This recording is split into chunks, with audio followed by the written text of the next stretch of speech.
నమస్తే, welcome to INC news. ముందుగా headlines.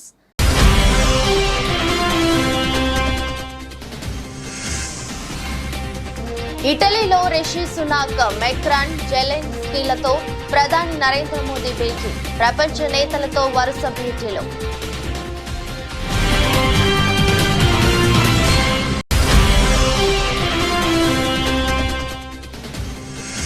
Kakinada మహిళ ఆరుద్రకు సీఎం చంద్రబాబు అభయహస్తం.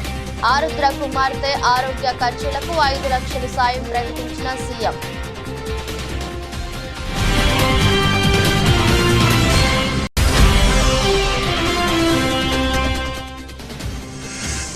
ఆదిలాబాద్ జిల్లా పాలనాధికారి చొరవతో 3 నెలల్లోనే రైతులకు డబ్బులు. హర్షం వ్యక్తం చేసిన రైతులు.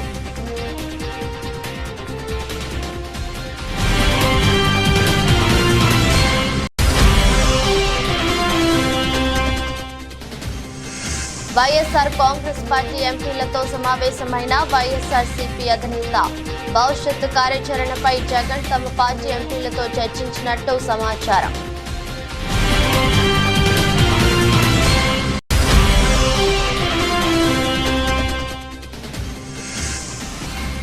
నాగార్జున సాగర్ చెక్పోస్ట్ వద్ద పట్టుపడ్డ 32 కేజీల గంజాయి.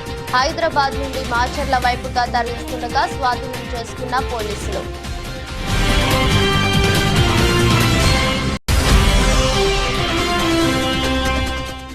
ప్రతిపక్ష కార్యకర్తలపై, నేతలపై దాడులు చేయడమే బీజేపీ సిద్ధాంతమా? ఇకనైనా దాడులు ఆపకపోతే ప్రతిఘటన ప్రారంభమవుతుందని రాజ్యసభ సభ్యులు పిల్లి సుభాష్ చంద్రబోస్ హెచ్చరిక.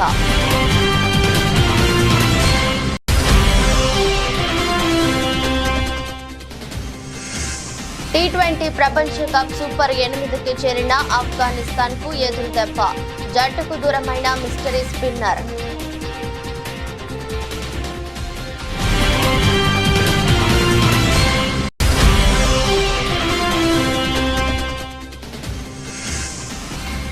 చివరి రోజు లాభాల్లోనే దేశీయ సూచీలు.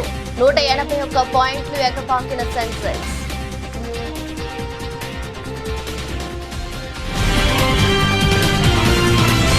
ఇటలీలో G7 సదస్సు సందర్భంగా భారత ప్రధాని నరేంద్ర మోదీ ప్రపంచ నేతలతో వరుసగా సమావేశమయ్యారు.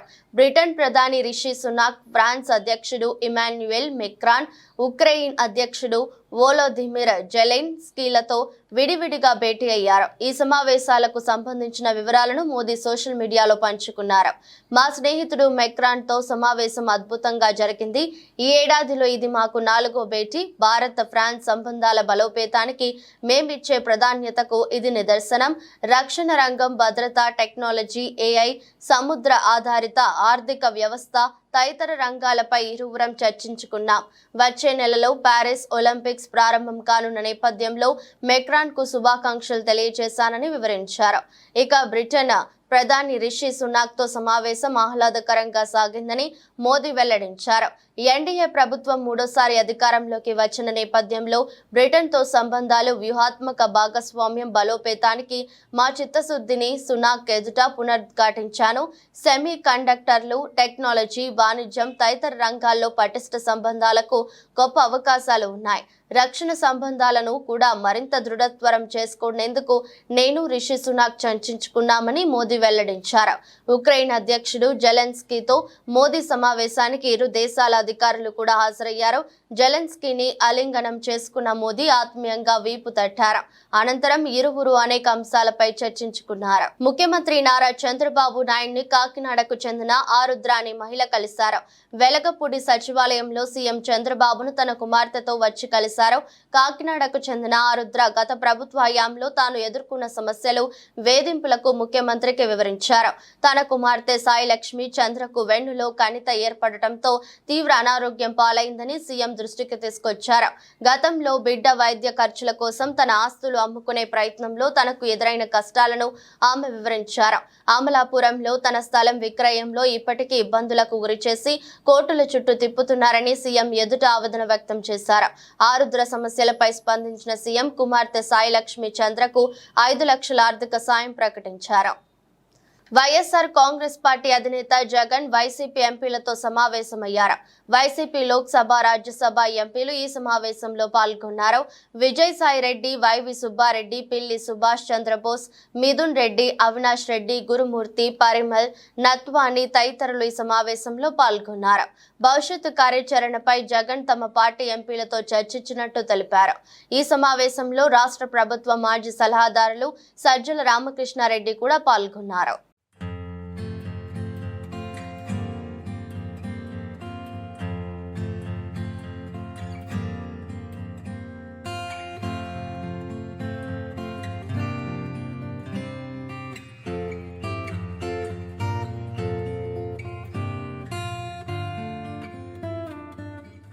యాదాద్రి భువనగిరి జిల్లా చౌటుప్పల్లో మున్సిపాలిటీలో పలు వార్డులలో జరుగుతున్న అభివృద్ధి పనులను మున్సిపల్ చైర్పర్సన్ వెంరెడ్డి రాజు కౌన్సిలర్లతో కలిసి పరిశీలించి రానున్న వర్షాకాలంలో తీసుకోవాల్సిన చర్యలపై అధికారులను సూచించారు. అక్రమ కట్టడాలపై అధికారులను ఎమ్మెల్యే రాజగోపాల్ రెడ్డి హెచ్చరించారు. అనంతరం కళ్యాణ లక్ష్మి లబ్ధిదారులకు చెక్కులను పంపిణీ చేశారు. ఆయన మాట్లాడుతూ కాంగ్రెస్ పార్టీ ఇచ్చిన హామీలు ఒక్కొక్కటిగా అన్ని నెరవేరుస్తామన్నారు. మునుగోడు ప్రజలు ఎదురు చూస్తున్న శుభవార్త తొందరలోనే వస్తుందని అనుకుంటున్నానని తెలిపారు. స్థలం ఉండి కట్టుకునే వారికి 5 లక్షలు, ఇంటి స్థలం లేని నిరుపేదలకు డబుల్ బెడ్రూమ్లు తొందరలోనే ఇస్తామని అన్నారు. గత ప్రభుత్వంలో లాగా మేము మాట ఇచ్చి తప్పే ప్రభుత్వం మా ప్రభుత్వం కాదని తెలిపారు. టెండర్ పిలిచి రోడ్లు, డ్రైనేజీలు,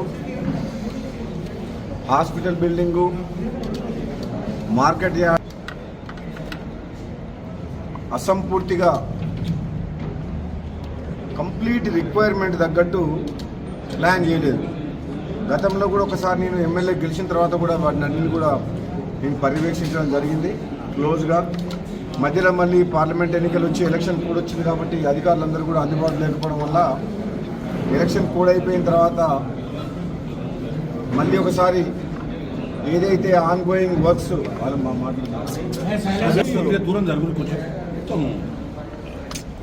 ఏదైతే ఉదయాలంటే మున్సిపాలిటీలో ఉన్న సమస్యలు కానీ, వాళ్ళకున్న ఇబ్బందులు కానీ, వాళ్ళకున్న పేమెంట్ ప్రాబ్లమ్స్ గురించి చాలాసేపు దాదాపు 3.5 గంటల పాటు 3.5 hours కంటిన్యూస్గా అధికారులతో కలిసి ఫీల్డ్ మీద పోయి మళ్ళీ వచ్చి అధికారులతోటి రివ్యూ మీటింగ్ కూడా చేయడం జరిగింది. తప్పకుండా చౌటుప్పల్ మున్సిపాలిటీ ప్రజలందరికీ కూడా నేను మీకు మాటిస్తున్నాను. యూట్యూబ్ ఛానళ్ళ మీద ఎవరికి కంట్రోల్ లేదు. రోజు ప్రతి ఒక్కరి మీద కథనాలు వస్తాయి. అందులో మా అటువంటి లీడర్ల మీద ఇంకా ఎక్కువ వస్తాయి. పనులున్న చెట్టుకే రాలేస్తారు అన్నట్టు ఏదో ఒకటి కోమటిరెడ్డి బ్రదర్స్ని, ముఖ్యంగా రాజగోపాల్ రెడ్డిని ఎప్పుడు ఏదో ఒకటి కామెంట్ చేస్తుంటారు. కాంగ్రెస్ పార్టీ అధిష్టానం మాకు ఒక మాట, ఒక బాధ్యత ఇచ్చింది, పార్లమెంట్ ఇన్ఛార్జిగా గెలిపియమని. 2,22,000 మెజార్టీతో గెలిపించినాం. రాబోయే రోజుల్లో కాంగ్రెస్ అధిష్టానము ఏ బాధ్యతలు అప్పచెప్పినా, ఎంత అసాధ్యమైన అదైనా సరే ధైర్యంగా మా నాయకులు, కార్యకర్తలు మేమందరం సమిష్టిగా పోయి ఆ అధిష్టానం అప్పచెప్పిన పనిని కంప్లీట్ చేస్తాం. ప్రతి గ్రామంలో ఇల్లు ఉండి, స్థలం ఉండి, ఇల్లు లేని నిరుపేదల అందరికి కూడా రాబోయే రోజుల్లో ఇందిరమ్మ ఇల్లు కట్టిస్తామని చెప్పి కూడా ఈ సందర్భంగా మాటిస్తున్నాం. ప్రతిపక్ష కార్యకర్తలు, నేతలపై దాడులు చేయడమే బీజేపీ సిద్ధాంతమా అని, దాడులు చేసిన వారిపై చర్యలు తీసుకోకపోతే ప్రతిఘటన ప్రారంభమవుతుందని రాజ్యసభ సభ్యులు పిల్లి సుభాష్ చంద్రబోస్ అన్నారు. శుక్రవారం అనపర్తిలోని వైఎస్ఆర్సీపీ కార్యాలయంలో పిల్లి సుభాష్ చంద్రబోస్ మాజీ శాసనసభ్యులు డాక్టర్ సత్య సూర్యనారాయణ రెడ్డితో కలిసి విలేకరులతో మాట్లాడుతూ, అనపర్తి నియోజకవర్గంలో ప్రతిపక్ష వైఎస్ఆర్సీపీ నాయకులు, కార్యకర్తలపై జరుగుతున్న దాడులు సోషల్ మీడియా ద్వారా తెలుసుకున్నారు.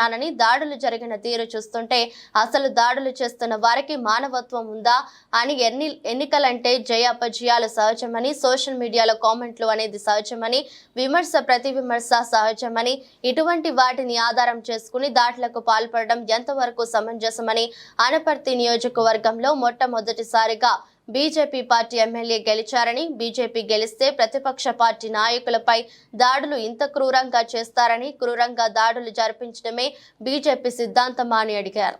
అనపర్తి నియోజకవర్గం కానీ మండపేట శాసనసభ నియోజకవర్గం కానీ లేదా రామచంద్రపురం కానీ కోనసీమలో కానీ ఇటువంటి సంఘటన ఎన్నికలు అయిన తర్వాత మా పార్టీకి నువ్వు ఓటు వేయలేదు లేదా మా అభ్యర్థికి మీరు ఓటు వేయలేదని ఇంత దారుణంగా కొట్టడం అనేది చాలా దురదృష్టకరమైన సంఘటన. ఇది అసలు మన సమాజం అసలు అంగీకరించి, మన ప్రాంతం అసలు అంగీకరించింది. మన ప్రాంతంలో ఏ పార్టీ వారు కూడా ఎప్పుడు అంగీకరించే పరిస్థితి లేదు ఇక్కడ. అందులోకి అనపర్తి శాసనసభ నియోజకవర్గంలో తొలిసారిగా భారతీయ జనతా పార్టీ గెలిచింది. ఇక్కడ భారతీయ జనతా పార్టీ తొలిసారిగా గెలిచింది. భారతీయ జనతా పార్టీలో నాకైతే అపారమైన నమ్మకం ఆ పార్టీ మీద. ఏం చేతంటే విజ్ఞులు అందరూ ఆ పార్టీలో ఉన్నారు, విద్యావంతులు ఉన్నారు, చాలా సాఫ్ట్ నేచర్డ్ పర్సన్స్ అందరూ దాంట్లో ఉన్నారు. దేశ భవిష్యత్తుని గురించి ఆలోచించే వాళ్ళు ఆ పార్టీలో ఉన్నారు. దేశ సంక్షేమం గురించి పేద ప్రజల సంక్షేమం గురించి ఆలోచించే నాయకులందరూ ఆ పార్టీలో ఉన్నారు. మరి అంచేతే ఈవేళ దేశాన్ని పాలిస్తుంది ఆ పార్టీ. మరి అటువంటి పార్టీలో ఎన్నికైన ఈ నియోజకవర్గంలో ఇటువంటి సంఘటన జరగటం నాకైతే ఆ వీడియో మీకు కూడా చూపిస్తాను. ఆ వీడియో చూసిన తర్వాత నాకు కొంచెం బాధాకరం అనిపించింది. అడగండి, ఎవరో దాని పూర్తి విచారణ జరిగితే మీకు పెద్ద కష్టం కాదు. ఇది ఏమైనా అంతర్జాతీయ నేరగాళ్ళు చేసిన నేరాలు కాదు. ఇదంతా కూడా ఇక్కడ ఒక పార్టీ వాళ్ళు ఎవరైతే గెలిచారో ఆ పార్టీ వాళ్ళే. అది ఎందుకు ఇంకోళ్ళకి ఏంటి అవసరం వాళ్ళకి? అంచేత వాళ్ళు చేసిన పనులు కాబట్టి తక్షణం వాళ్ళు ఎంతటి వాళ్ళన్నా వారిని ఇమ్మీడియట్గా కూడా అరెస్ట్ చేయకపోతే దీన్ని మాత్రం మేము హైకోర్టులో పిటిషన్ ఫైల్ చేస్తాం. అప్పుడైనా మీరు కదవలసి వస్తుంది. మీరు తక్షణం పోలీసు వారు దీని మీద విచారణ చేయకపోతే, కేసు రిజిస్టర్ చేసి విచారణ చేయకపోతే ఎవరిదైనా ప్రాణం పోతే ఖచ్చితంగా పోద్ది. ఎంచేతంటే అంత దారుణంగా ఉన్నాయి దెబ్బలు. పోతే యు ఆర్ రెస్పాన్సిబుల్. ఇక్కడ లోకల్ పోలీస్ అథారిటీ రెస్పాన్సిబుల్ అవుతారు కాబట్టి రెస్పాన్సిబుల్ చేస్తున్నాం మిమ్మల్ని. రేపొద్దున మీ మీదే ఆ కేసు రిజిస్టర్ చేయించవలసినటువంటి పరిస్థితులు దాపరిస్తాయి. మీకు దాన్ని తక్షణం చేయవలసిందిగా మేము కోరుతూ ఉన్నాం. గతంలో పోస్ట్ ఆఫీస్ అధికారి తప్పిదం వల్ల మోసపోయిన రైతులకు ఇండియన్ పోస్ట్ పేమెంట్ బ్యాంక్ ద్వారా పత్తి రైతులకు 1,15,00,000 రూపాయలు 75 మంది రైతులకు సంబంధించిన డబ్బులను జిల్లాలోని పోస్ట్ ఆఫీసులో జిల్లా పాలనాధికారి రాజశీష, శాసనసభ్యులు పాయల్ శంకర్లు రైతులకు అందజేశారు. ఈ సందర్భంగా జిల్లా పాలనాధికారి మాట్లాడుతూ ఆదిలాబాద్ పట్టణంలో పోస్ట్ ఆఫీస్ రైతుల ఖాతాలో గతంలో CCI నుండి డబ్బులు జమ చేసిన సంఘటనలో ఓ అధికారి తప్పిదం 75 మంది రైతులు ఖాతాలలో జమైన డబ్బులు మాయమైనట్లు తెలిపారు. ఈ సందర్భంగా ఈ సంఘటనపై జిల్లా పాలనాధికారి ప్రత్యేక చొరవతో 3 నెలల్లోనే రైతుల సమస్యను పరిష్కరించారు. 1,15,00,000 రూపాయలు 75 మంది రైతులకు పోస్ట్ ఆఫీస్ ద్వారా రైతులకు అందజేయడం జరిగింది. మన 3 నెలల క్రితంలో ఇక్కడ ఏవైతే ఒక అవినీతి జరిగింది, సో ఆ అవినీతికి పోస్టల్ బ్యాంక్ వారి తరఫు నుంచి సరి చేసుకొని ఈరోజు ఎవరైతే 75 రైతులు ఉన్నారో వాళ్ళకి కాటన్ కార్పొరేషన్ ఆఫ్ ఇండియా నుంచి వాళ్ళు పంట పండిన తర్వాత మళ్ళీ అమ్మిన తర్వాత కాటన్ కార్పొరేషన్ ఆఫ్ ఇండియా నుంచి ఏవైతే డబ్బులు రావడం జరిగింది పోయిన వానాకాలం సంబంధించిన ఆ డబ్బులు మరి యొక్క అధికారులు మోసం చేసి ఏవైతే డబ్బులు రైతులు అకౌంట్ నుంచి వాపస్ తీసేసుకున్నారు ఆ డబ్బులు ఈరోజు మళ్ళీ పోస్టల్ బ్యాంక్ చొర్యతోని ఈరోజు 75 నుంచి 80 రైతులకి వాళ్ళకి ఈరోజు పోస్టల్ బ్యాంకులో ఒక కౌంటర్ ఏర్పాట్లు చేసుకొని 1,15,00,000 రూపాయలు ఈరోజు రైతులకి అందజేయడం జరుగుతుంది. సో ఈ కార్యక్రమంలో మేజర్గా నాతో పాటు ఈరోజు ఎమ్మెల్యే గారు, తర్వాత పోస్టల్ బ్యాంక్ అధికారులు వారు అందరూ కూడా ఇక్కడ రావడం జరిగింది, హాజరయ్యారు. ముఖ్యంగా మొదటిసారి మాకు ఈ సమాచారం తెలిసిన తర్వాత ఎమ్మెల్యే గారు కూడా మాకు దృష్టిలో తీసుకొని వచ్చి మేజర్గా రైతులు కూడా మా దగ్గర వచ్చి మాకు చాలా ఇది అన్యాయం జరిగింది, చాలా పేద రైతులు, మహిళల రైతులు కూడా మా దగ్గర వచ్చి అది వాళ్ళు విజ్ఞప్తి చేయడం జరిగింది. సో ఎమ్మెల్యే గారితో కూడా డిస్కస్ చేసి, గౌరవ మంత్రి గారితో కూడా డిస్కస్ చేసి అది ఏ విధంగా సాల్వ్ చేయాలి. ముఖ్యంగా ఎస్పీ గారు కూడా దీంట్లో చాలా కృషి చేసి ఎవరైతే ఈ మోసం చేశారో తొందరగా అరెస్ట్ కూడా చేయడం జరిగింది, ఎంక్వైరీ కూడా ఇంటగ్రేట్ కూడా చేయడం జరిగింది. ముఖ్యంగా రైతులు కూడా చాలా సహకరించారు. 3 నెలల చాలా కష్టపడి వెయిట్ చేసుకొని కూడా మాకి ప్రతిరోజు సహాయం చేశారు. ఎందుకంటే వాళ్ళు కూడా ఎప్పుడైనా ఈ ధర్నాలో కానీ ఆందోళన కానీ ఎప్పుడైనా చేయట్లేదు. చాలా కష్టపడి కూడా రైతులు పోలీస్ తరఫు నుంచి ఏమైనా సమాచారం కావాలో, పోస్టల్ బ్యాంక్ తరఫు నుంచి ఏమైనా డాక్యుమెంటేషన్ కావాలో అప్పటికి అప్పుడు వచ్చి తొందరగా ఇవ్వడం జరిగిన వల్ల తర్వాత నేను కూడా ఎమ్మెల్యే గారు కూడా అక్కడ ఢిల్లీలో కూడా మాట్లాడి మరి వాళ్ళు ఎవరైతే అక్కడ రిస్క్ మేనేజ్మెంట్ బ్రాంచ్ ఉన్నాయో వాళ్ళతో కూడా మాట్లాడి రైతులు చాలా కష్టపడుతున్నారు. ఇప్పుడు వానాకాలం సీజన్ రాబోతున్నాయి, వాళ్ళకి ఈ మన పెట్టుబడి కోసం, విత్తనాల కోసం, తర్వాత ఎరువుల కోసం డబ్బులు కావాలి, ఏ విధంగా తొందరగా ఇవ్వాలి. సో వాళ్ళు కూడా ఒక కమిట్మెంట్ ఇచ్చి వాళ్ళ తరఫు నుంచే ఖర్చు పెట్టి 3 నెలల్లోనే ఈ డబ్బులు ఈరోజు రైతులకి చేయడం జరుగుతుంది. అంటే చాలా సంతోషకరమైన ఈ విషయం ఉంది. ఖమ్మం జిల్లా వైరా మండల కేంద్రంలోని గుట్టబడి ప్రభుత్వ పాఠశాలలో 5వ తరగతి చదివి గురుకుల పాఠశాలలో సీట్లు సాధించిన 41 మంది విద్యార్థులకు అభినందన కార్యక్రమం నిర్వహించారు. ఈ కార్యక్రమానికి ముఖ్య అతిథులుగా ఎమ్మెల్యే మాలోతు రామదాస్ నాయక్, జిల్లా కాంగ్రెస్ పార్టీ అధ్యక్షులు పి దుర్గా ప్రసాద్ పాల్గొని విద్యార్థులను ఘనంగా సన్మానించారు. ప్రభుత్వ పాఠశాలలో చదివిన విద్యార్థులు గురుకుల పాఠశాలలో ర్యాంకులు సాధించడంలో కృషి చేసిన ప్రధానోపాధ్యాయుడు నాగపత్తిన భాస్కర్ను ఎమ్మెల్యే రామదాస్ నాయక్ ఘనంగా సన్మానించారు. ప్రభుత్వ పాఠశాలల్లో చదివిన విద్యార్థులు గురుకుల ర్యాంకులు సాధించడం అభినందనీయమని అన్నారు. కాంగ్రెస్ ప్రభుత్వం విద్యారంగాన్ని ముందుకు తీసుకువెళ్లేందుకు ప్రభుత్వ పాఠశాలలను కార్పొరేట్ స్థాయిలో మౌలిక వసతులు కల్పిస్తుందని తెలిపారు.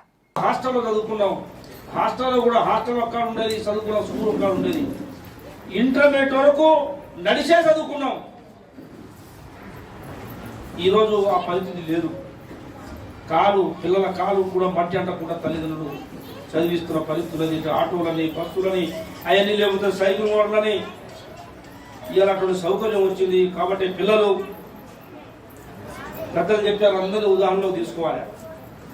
ఇది మామూలు పాఠశాల కాదు, ఇది గుట్టబడి అంటే మామూలు పాఠశాల కాదు. ఇది దీనికి ఒక చరిత్ర సృష్టించారు ఓ పెద్ద మనిషి దుర్గన్న. పంచాయతీ సర్పంచ్ అయ్యాడు, ఇప్పుడు జిల్లా కాంగ్రెస్ ప్రెసిడెంట్ అయ్యాడు. ఈ రాష్ట్ర ముఖ్యమంత్రి కావాలి, కొద్దిలో పోయింది ఉప ముఖ్యమంత్రి. ఈ ప్రాంత వాసి లక్ష్మీపురంలో జన్మించిన భట్టి విక్రమార్క గారు. మరి చదువు ఇక్కడ దీని ముహూర్తం అటువంటిది అయ్యగారు, దీని ముహూర్త బలం, దీని పేరు అటువంటిది. కాబట్టి ఇవాళ ఉప ముఖ్యమంత్రి రాష్ట్రాన్ని ఏలుతున్న నాయకుడు భట్టి విక్రమార్క గారు ఈ పాఠశాలలో చదువుకున్న అంటే మాటలు కాదు. ఈ పాఠశాల పేరు, ప్రతిష్ట, గౌరవం పెంచే విధంగా ఇవాళ వివిధ రకాల హోదాల్లో కూడా బయట ఉద్యోగాలు చేస్తున్నారు. మంచి ధనవంతులైనరు, పెద్ద పెద్ద ఉద్యోగాలు చేస్తున్నారు, వ్యాపారాలు చేస్తున్నారు. కాబట్టి చదువుకున్న ఇప్పుడున్న పిల్లలందరూ కూడా పెద్ద ఎత్తున కష్టపడాలి.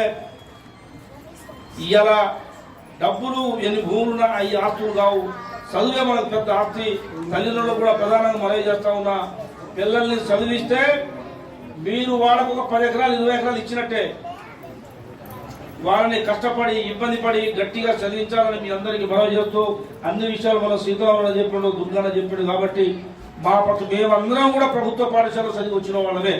అనపర్తి మండలం అభివృద్ధి అధికారి కార్యాలయంలో 4 మండలాల MDOs, EOs, Panchayati Raj department, RWS departments, deputy executive ఇంజనీర్లు, 4 మండలాల అసిస్టెంట్ ఇంజనీర్స్, 4 మండలాల గ్రామ పంచాయతీ సెక్రటరీస్ లతో అనపర్తి నియోజకవర్గం సమీక్ష సమావేశంలో పాల్గొన్న అనపర్తి శాసనసభ్యులు నల్లమిల్లి రామకృష్ణారెడ్డి తూర్పు గోదావరి జిల్లా అనపర్తి నియోజకవర్గం ప్రస్తుత పరిస్థితిపై 4 మండలాల పంచాయతీ సెక్రటరీలు, ఎంపీడీఓలు, జలవనరుల శాఖ అధికారులతో కార్యక్రమం ఎంపీడీఓ కార్యాలయంలో అనపర్తి శాసనసభ్యులు నల్లమిల్లి రామకృష్ణారెడ్డి సమీక్ష నిర్వహించారు. ఈ సందర్భంగా గత 5 సంవత్సరాలుగా అనపర్తి నియోజకవర్గంలో జరిగిన అభివృద్ధి, మౌలిక వస్తువుల కల్పన, అవినీతి ఆరోపణలపై విస్తృతంగా చర్చించారు. అనపర్తి నియోజకవర్గంలో ఎంపీడీఓలు, గ్రామ పంచాయతీ కార్యదర్శులు, పంచాయతీరాజ్ ఇంజనీరింగ్ విభాగం, ఆర్డబ్ల్యూఎస్ ఇంజనీరింగ్ విభాగం ఇప్పటి వరకు జరిగిన కార్యక్రమాలు, ఇప్పటి వరకు జరిగిన విషయాల పైన నాకు ఒక అవగాహన రావాలి. కాబట్టి ఇక ముందు ఏ విధంగా ముందుకు వెళ్ళాలనే దానిపైన అధికారులతో సమన్వయం కావాలి. కాబట్టి ఒక అవగాహన కార్యక్రమాన్ని నిర్వహించుకోవడం జరిగింది. దీనికి నియోజకవర్గంలో అధికారులందరూ రావడం జరిగింది. ముఖ్యంగా అనేక విషయాలు చర్చించడం జరిగింది. ముఖ్యంగా 2019 నుంచి 2024 వరకు జరిగిన ప్రభుత్వంలో అనేక తప్పిదాలు కానివ్వండి, లేదా అవకతవకలు కానివ్వండి, కొన్ని వెలుగు చూసాయి. ఈరోజు దానిపైన తప్పనిసరిగా విచారణకి కలెక్టర్ గారిని కోరడం జరుగుతుంది. అదేవిధంగా ఒక చక్కటి సమన్వయంతో అధికారులు ప్రభుత్వానికి సహకరించే విధంగా, ప్రభుత్వం అధికారులతో సత్సంబంధాలు ఉండే విధంగా వెళ్ళడం జరుగుతుంది. దానికి సంబంధించి ఇవాళ ఒక దిశానిర్దేశం కూడా చేసుకోవడం జరిగింది. ఏదైనా ప్రభుత్వ లక్ష్యం ఒకటే, ప్రజలకు సంక్షేమ ఫలాలు, అభివృద్ధి ఫలాలు అందించాలి. చంద్రబాబు నాయుడు గారు ఇచ్చిన హామీ మేరకు, మోడీ గారు ఇచ్చిన గ్యారంటీ మేరకు ప్రజలకు సుపరిపాలన అందించాలి. దానికోసమని ఈరోజు అధికారులందరితో మాట్లాడడం జరిగింది. అధికారులందరి దగ్గర నుంచి ఫీడ్బ్యాక్ తీసుకోవడం జరిగింది. గుంటూరు జిల్లా ప్రతిపాడు నియోజకవర్గం పెదనందిపాడు, కాకుమాను మండలాల్లో ప్రతి జిల్లా పరిషత్ ఉన్నత పాఠశాలలో విద్యార్థులకు ప్రభుత్వం ద్వారా స్టూడెంట్స్ కి కిట్లు పంపిణీ చేసిన ప్రతిపాడు శాసనసభ్యులు బుర్ల రామాంజనేయులు కాకుమాను మండలంలో 2108 కిట్లను పంపిణీ చేశారు. బుర్ల రామాంజనేయులు మాట్లాడుతూ 90% మార్కులు సాధించాలని, స్కూల్ పిల్లలకు స్కిల్ డెవలప్మెంట్ మరియు నైపుణ్యం కలిగిన చదువును అందించాలని టీచర్లను కోరారు. ప్రముఖ సినీ నటి హేమ బెంగళూరు జైలు నుంచి విడుదలయ్యారు. కోర్టు ఆమెకు షరతులతో కూడిన బెయిల్ మంజూరు చేయడంతో ఆమె విడుదలయ్యారు. బెంగళూరు రేవ్ పార్టీ కేసులో సినీ నటి హేమను బెంగళూరు సిసిబి పోలీసులు అరెస్ట్ చేశారు. ఆమె బెయిల్ పిటిషన్ దాఖలు చేసుకున్నారు. హేమ వద్ద ఎలాంటి డ్రగ్స్ దొరకలేదని, అలాగే ఘటన జరిగిన 10 రోజులకు వైద్య పరీక్షలు నిర్వహించారని ఆమె తరపు న్యాయవాది కోర్టులో వాదనలు వినిపించారు. అలాగే డ్రగ్స్ తీసుకున్నట్లు పోలీసులు సాక్ష్యాలు చూపించలేకపోయారని పేర్కొన్నారు. అయితే ఆమె పార్టీలో పాల్గొన్నట్లు చూపి ఆధారాలను సిసిబి కోర్టుకు అందించింది. ఇరువైపులా వాదనలు విన్న న్యాయస్థానం హేమకు షరతులతో కూడిన బెయిల్ ను మంజూరు చేసింది. దీంతో ఆమె ఈ రోజు విడుదలయ్యారు.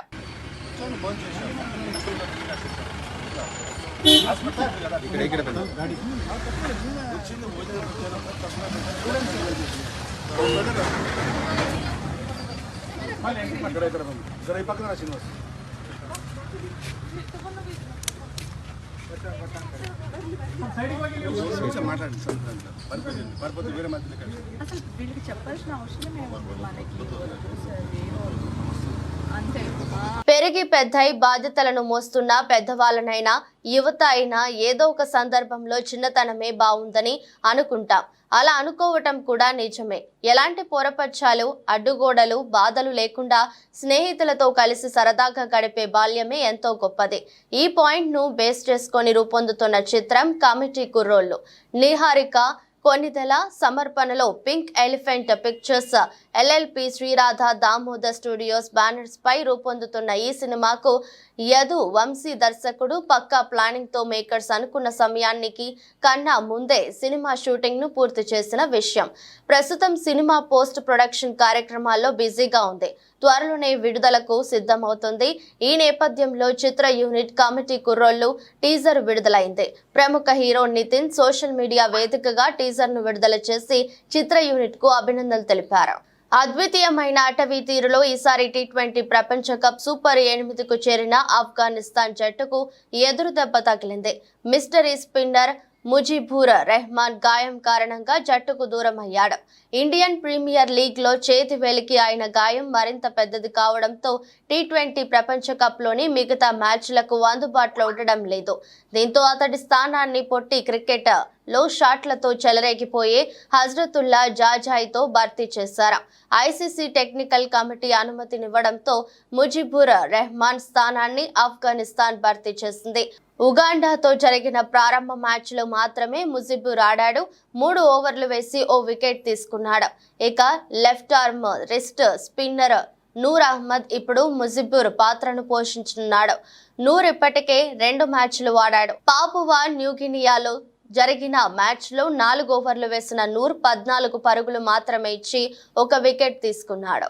ప్రధాని మోదీ నేతృత్వంలో కేంద్ర కేబినెట్ ఏర్పడి మంత్రులకు శాఖలు కూడా కేటాయించిన తర్వాత దేశీయ సూచీలు లాభాల బాట పడ్డాయి. వారంలో చివరి రోజు కూడా దేశీయ స్టాక్ మార్కెట్లు లాభాలను అందుకున్నాయి. సెన్సెక్స్ ఓ దశలో 77,000 మార్కును దాటింది. మధ్యాహ్నం సమయంలో అమ్మకాల ఒత్తిడి ఎదురైనా చివరకు సూచీలు కోలుకున్నాయి. ముగింపుతో పోల్చుకుంటే దాదాపు 100 పాయింట్ల లాభంతో 76,912 వద్ద రోజును ప్రారంభించిన సెన్సెక్స్ లాభ నష్టాలతో తోకపుచ్చులాడింది. ఒక దశలో 200 పాయింట్లు లాభపడి 77,801 వద్ద ట్రేడ్ అవుతుంటే హైని టచ్ చేసింది. మరోసారి 77,000 మైలు రాయిని దాటింది.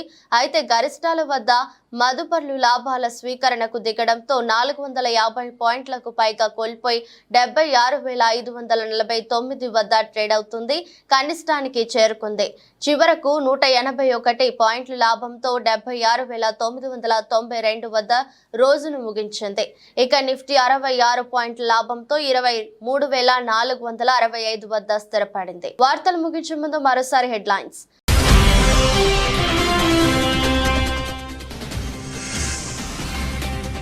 ఇటలీలో రిషి సునాక్, మెక్రాన్, జెలెన్స్కీలతో ప్రధాని నరేంద్ర మోదీ భేటీ. ప్రపంచ నేతలతో వరుస భేటీలు.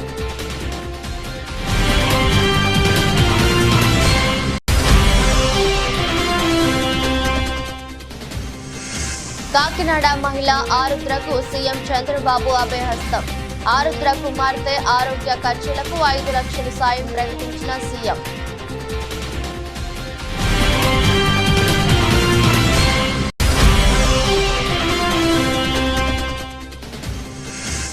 ఆదిలాబాద్ జిల్లా పాలనాధికారి చొరవతో 3 నెలల్లోనే రైతులకు డబ్బులు. హర్షం వ్యక్తం చేసిన రైతులు.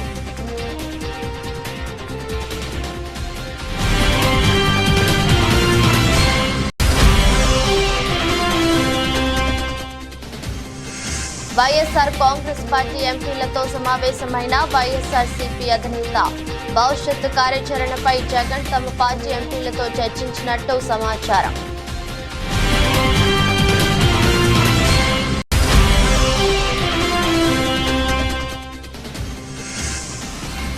నాగార్జున సాగర్ చెక్పోస్ట్ వద్ద పట్టుబడ్డ 32 కేజీల గంజాయి. హైదరాబాద్ నుండి మాచర్ల వైపుగా తరలిస్తుండగా స్వాధీనం చేసుకున్న పోలీసులు.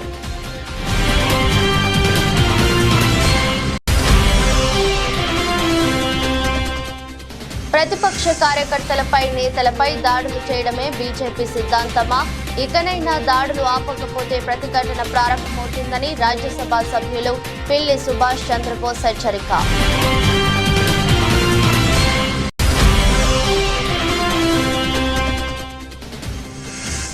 T20 ప్రపంచ కప్ సూపర్ 8కి చేరిన ఆఫ్ఘనిస్తాన్ కు ఎదురు దెబ్బ. జట్టుకు దూరమైన మిస్టరీ స్పిన్నర్.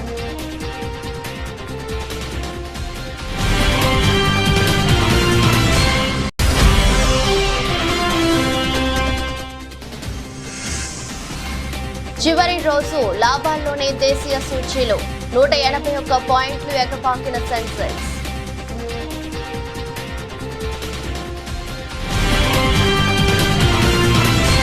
ఇది రోజు బులెటిన్. మరో బులెటిన్లో మళ్ళీ కలుద్దాం. అంతవరకు సెలవు. నమస్కారం.